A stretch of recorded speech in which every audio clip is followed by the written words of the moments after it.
Once again, more details are being discovered about Wumpa League, adding more pieces to the overall puzzle. Let's talk about it. Whoa!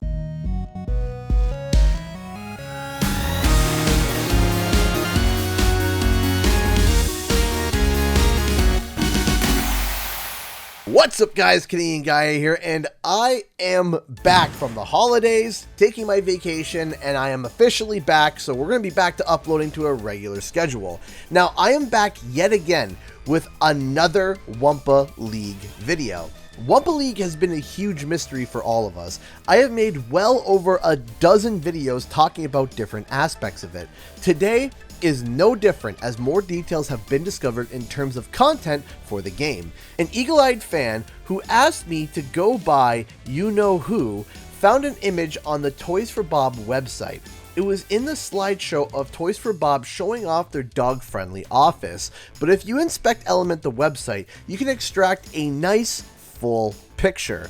While the dogs are having a fun time, in the background you can see a slew of concept art for Crash Bandicoot 4 while it was being developed. Now, most of the concept art is of, well, Crash, which we have seen in the art book. But when you shift your eyes to the right side of the image, there is quite a number of interesting images. From the top, we can clearly see three images. The first one is of a floating head of Crash with a thumbs up. Beside it, we see a Dingodile floating head with him laughing his head off, followed by him crying. So, what exactly are these, you might ask? Well, they seem to be emojis, or emotes. These would be something that you would flash in-game that you could customize. If you're familiar with this game, think of League of Legends with their emote system. Below the emotes of our favorite Crash characters are emojis of Wumpa Fruit, but they're alive. So this is where we get to something a bit interesting with the Wumpa League project, which in turn actually reveals a new mechanic that was in development at one point. All these Wumpa Fruit are alive, and we can see a collection of emotes, from a Wumpa Fruit spray painting a wall, to one saying "sup," and another one looking like it was gruesomely crushed. Well, remember this image that we saw floating around, the one where it was subtly but not so subtly put in the Crash Bandicoot GDC talk with Paul Yan? Well, there was a version floating around that has a bunch of tiny Wumpa Fruit running away from the Crash characters, just as alive as these fruit. Now, we know that at one point, according to found audio in the files, the whole point of Wumpa League was to find Wumpa Fruit and slam dunk them into your team's bank. Whichever team had the most points at the end of the round won. I thought that the mechanics was going to be similar to Pokemon Unite, where the orbs are actually static, but now it seems to be a bit different, because it would seem that the Wumpa Fruit are actually alive and are kind of considered characters, meaning that, most likely, they are moving around and running away and hiding from players as they're looking to grab them and put them in their bank, making them a lot more difficult to grab, especially when you're dealing with an enemy team also trying to grab them. Now, below the images of the Wumpa Fruit, we actually can see what seems to be either a combination of emojis, power-ups, or props. We got a ribbon, a trophy, a bullseye, and even a joyous cloud that's more than happy to fry whatever is below it at 10,000 volts. Now, these icons can mean, well, anything. But this cloud reminds me of the lightning power-up from Crash Bash, where after a short period of time, if you had the lightning bolt on your head, a giant bolt of lightning would just fry you and make you super easy to be pushed off the stage.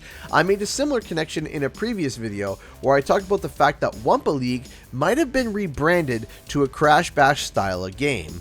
But there's a bit more.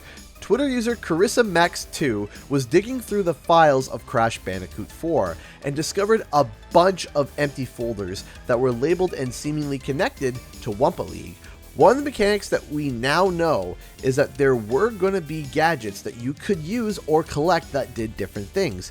Here are some of the names of some of those gadgets. We got Booby Trap Wumpa Crate, Bounce Area Gadget, Man Cannon, Piano Drop, Slow Down Goo, Speed Boost, TNT Crate, Translocator, Wumpa Drop Off, and Wumpa Vac. But there's more throughout the files that raises questions, like Hover, teleport, and even pogo stick. Again, another connection to a Crash Bash minigame. We also see golden pineapple, masks, and even mounts. Then, when we explore the player folder, we find some interesting file names. We have the crew from the original Crash 4 game, Crash Bandicoot, Dingodile, Coco, Neocortex, and Tana.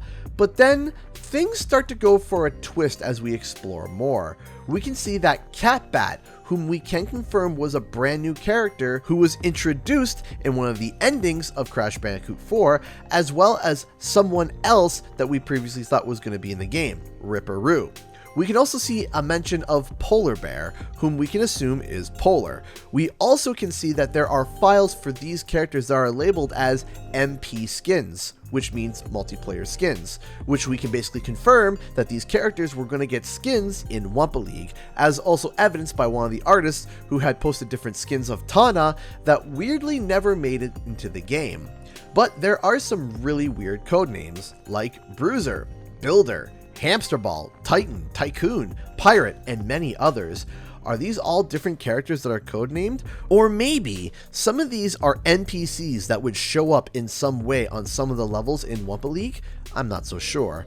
So, to recap today's video, Emotes was going to be added to the game. The Wumpa fruit that you score are alive and moving. There are some aspects that seem to be taking notes from Crash Bash. There were a bunch of gadgets that can be used, multiple characters were confirmed along with skins for multiplayer, and a whole slew of code names that we are not quite sure what they mean. Now, I will iterate again. What we are seeing here may not be the final game. In fact, the final game that we get might actually be completely different from all the ideas and mechanics that we are discovering right now. All we can say is that this is what Wumpa League was going to be at one point in time in production. Will it be the exact same game on release? Probably not, but it's interesting to know what they were thinking and what they were going to do with the project at one point. Who knows what will make it to the final cut of the game, but make sure to subscribe to stay up to date on everything Crash and Spyro.